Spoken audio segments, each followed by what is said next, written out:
calon siswa ini adalah tetangga dari stafnya.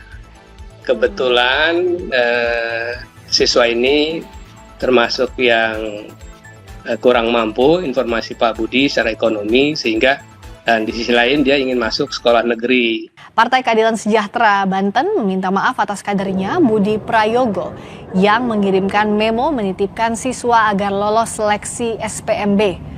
Ketua DPW PKS Banten, Gembong Sumedi, menyatakan partainya mengambil langkah tegas dengan memberikan sanksi terhadap kader-kader yang melakukan pelanggaran.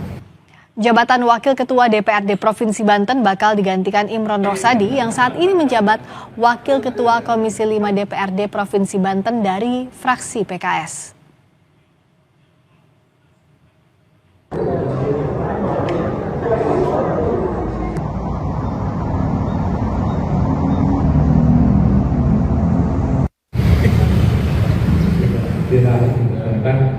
Maka fraksi PKS DPRD Provinsi Banten memutuskan untuk merolling jabatan pimpinan DPRD dan yang semula Pak Budi Prayogo digantikan oleh Bapak Imron Rosadi sebagai Wakil Ketua DPRD. Ya seperti itu, seperti yang beredar itu.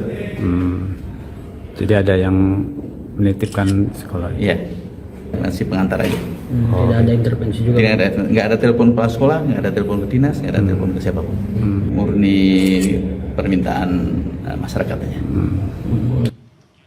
Lalu bagaimana lengkapnya soal kasus siswa titipan di SPMB ini sehingga PKS mengambil langkah tegas mencopot salah satu kadernya?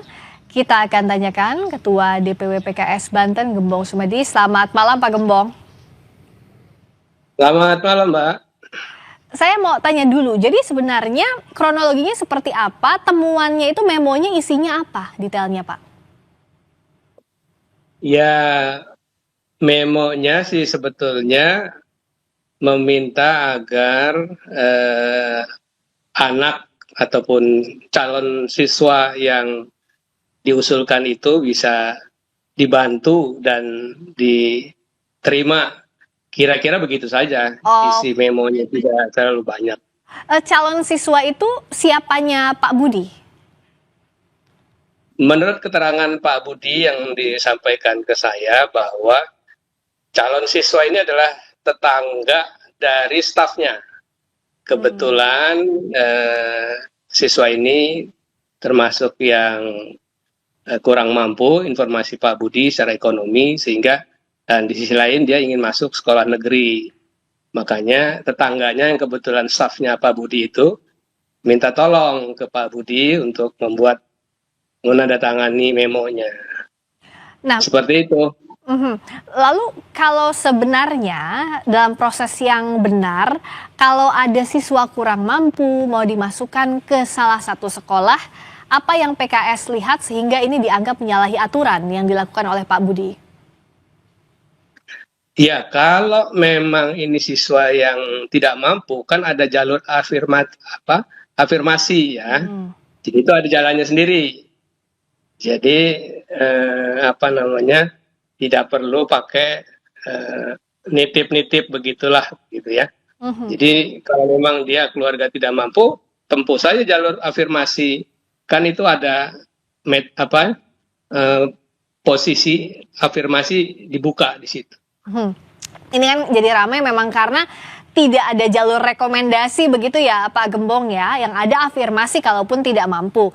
Rekomendasi itu tidak ada sama sekali ya jalurnya? Tidak ada, dan jauh-jauh hari Pak Gubernur juga sampaikan bahwa dalam SPMB ini tidak boleh ada cawe-cawe dari siapapun begitu kan, tegas Pak Gubernur sampaikan.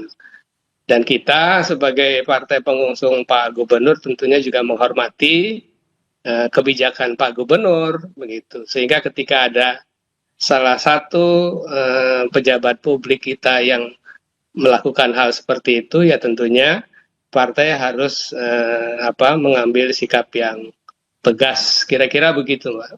Jadi bisakah dikatakan bahwa memang PKS Banten melihat memo yang dikirimkan Pak Budi dengan disertai seperti yang kita lihat di gambar ya, ada kartu namanya, meskipun Pak Budi bilang itu bukan intervensi karena tidak nelfon kepala sekolahnya, tapi bisa dikatakan itu bentuk intervensi. Iya, itu menjadi salah satu bentuk intervensi. Biasanya kan kepala sekolah ketika melihat memo dari siapa, ada tanda tangan, ada stempel, wah ini seolah-olah kan resmi begitu ya. Jadi ya ini yang khawatir penilaiannya jadi tidak fair begitu. Oke, dan ada antisipasi ke depannya dari PKS atau apakah justru ada laporan-laporan lain selain titipan kasus yang akhirnya Pak Budi dicopot dari jabatannya atau laporan serupa yang diterima PKS Banten? Ya, artinya pencopotan ini sebagai antisipasi ya. Artinya kita sebagai partai tegas ya untuk hal-hal yang seperti ini kita tidak mentolerir begitu. Gitu Mbak. Ada imbauan lain atau ada penegasan yang disampaikan juga terhadap kader terhadap hal ini, Pak Gembong? Iya, saya pikir kasus Pak Budi yang viral ini cukup menjadi pelajaran buat semua pejabat publik dari PKS ya, agar jangan coba-coba melakukan hal-hal yang bertentangan dengan kaidah etika di masyarakat. Saya pikir itu. Ya, termasuk kalau bicara soal pendidikan jangan sampai ada jalur ordal ya, karena tidak ada jalur ordal atau rekomendasi, tapi dilakukan sesuai dengan prosedur yang ada agar adil bagi semua pihak.